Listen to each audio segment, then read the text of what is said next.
Vỏ nhôm lắp sẵn, đảo trứng tự động, ấp 100 trứng là những ưu điểm nổi bật của dòng máy ấp trứng N112. Máy ấp trứng vỏ nhôm được yêu thích nhất thời điểm hiện tại.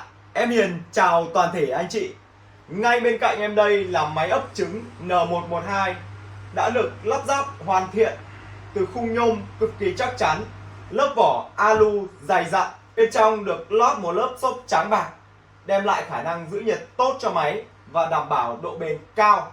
Cửa của máy làm từ mica trong suốt, giúp cho anh chị dễ dàng quan sát hoạt động của khay đảo trứng phía trong mà không cần phải mở cửa ra. Máy ấp trứng được trang bị 2 khay đảo trứng tự động, khay đảo bằng nhôm sứ, đảo lăn tròn, tương tự cách gà mẹ ấp đảo trứng trong tự nhiên. Chế độ đảo trứng đã được cài đặt sẵn cùng với nhiệt độ đã được căn chỉnh chính xác.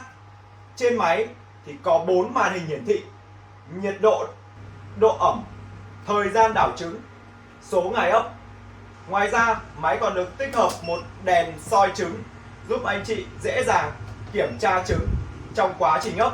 Máy có công suất ấp tối đa đến 100 trứng với 2 khay đảo trứng tự động.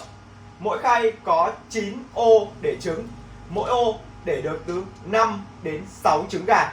Với mức giá của máy chỉ khoảng 2 triệu đồng. Đây là mẫu máy ấp trứng tự động ấp 100 trứng, được nhiều anh em nuôi gà nòi, gà chọi, gà đá tin dùng, ấp những loại trứng có giá trị cao. Nếu như anh chị muốn mua máy ấp trứng, hãy gọi ngay số điện thoại đang hiển thị trên màn hình để đặt mua trực tiếp. Máy ấp trứng N112 có chế độ bảo hành 1 năm, miễn phí giao hàng toàn quốc. Anh chị nhận hàng thì được kiểm tra hàng và thanh toán trực tiếp với shipper.